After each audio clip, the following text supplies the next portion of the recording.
Good morning. Good morning, everyone. Good morning, ladies and gentlemen. My name is Aurélie. I'm a business journalist and chief editor at Jeune Afrique. So today is the second day of this Africa CEO Forum, and today I propose you to talk about 23,000 square kilometers, 1 million of inhabitants, and overwhelming ambitions. That is about Djibouti. I think you have understood it. Djibouti wants to leverage its role as a regional crossroad in Eastern Africa to have a long-term vision, and still it's about Djibouti, and to have this kind of a state, a city, a state like Singapore, and we are going to discuss to see whether Djibouti has the means of its ambition. I invite you to welcome His Excellency the President of Djibouti and the incoming President of IGAD, His Excellency Omar Ismaïl Guelleh.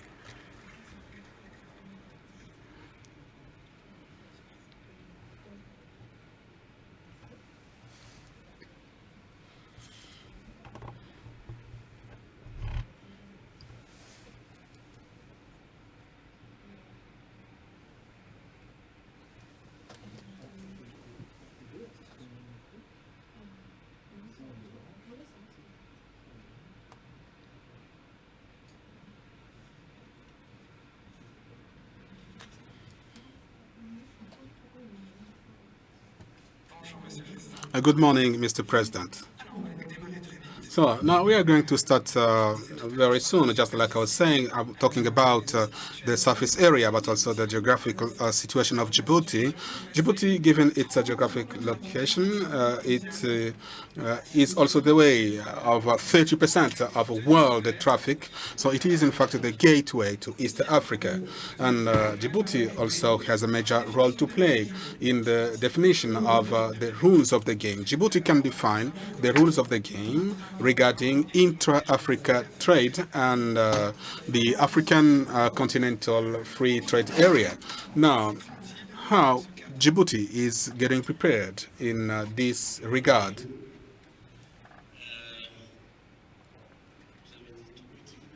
You said a very small country, but you know, small is beautiful, as British say.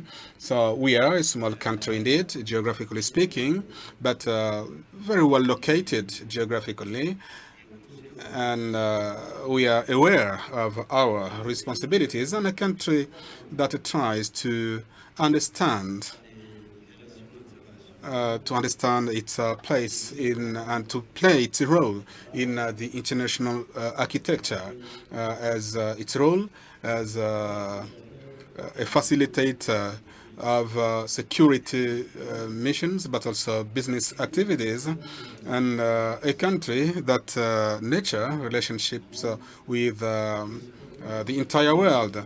So in fact, we do not serve only East Africa, but we also serve Asia, and notably the Arabic Peninsula, including Yemen and other countries.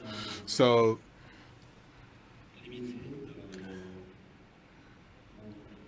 in fact, our population is not that big, and but we hope that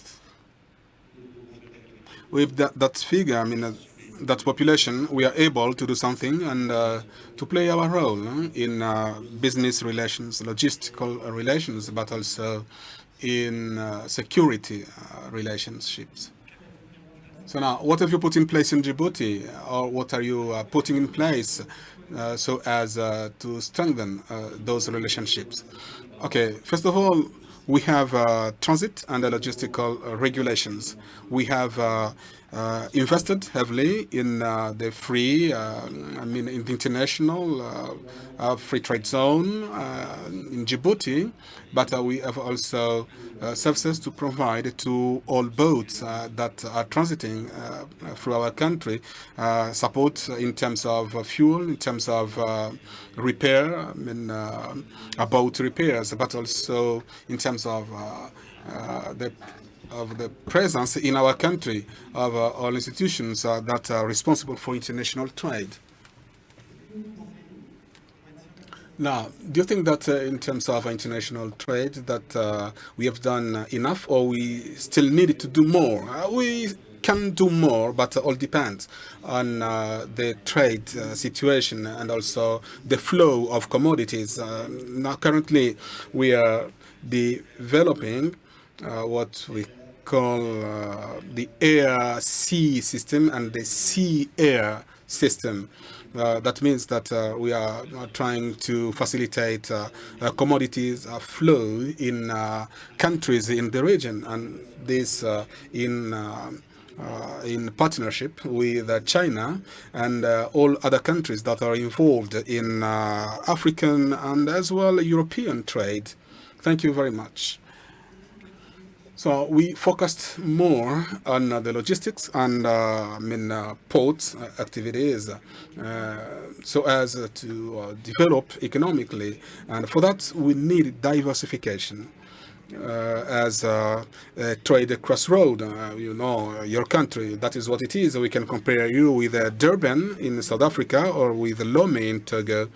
But also, it is interesting to leverage that geographical location to diversify economies and to let also African companies get into this world value chain. In fact, we are doing the most we can. Can you shed more light on that? First of all, we are inviting and we are facilitating also the establishment of foreign banks in our country. And we also trying to put in place a framework that is relevant to a country that is ready to take its business and world responsibilities, but also trying to do everything so that a trade can can be done in Djibouti while having put in place insurance companies and trying also to facilitate international trade due to our presence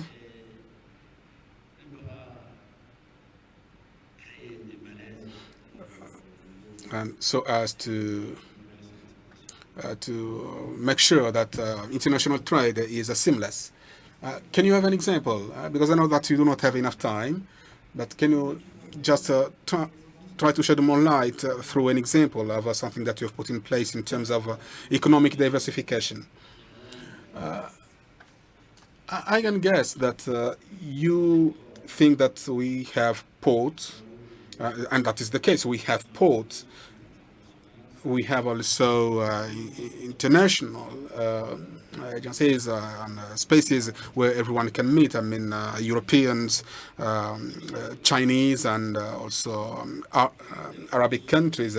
And all these countries take advantage of the geographical location of Djibouti, but also they leverage the institutions of Djibouti that facilitate the flow of commodities in the framework of international trade. Thank you very much, Your Excellency, for this short but very rich discussion.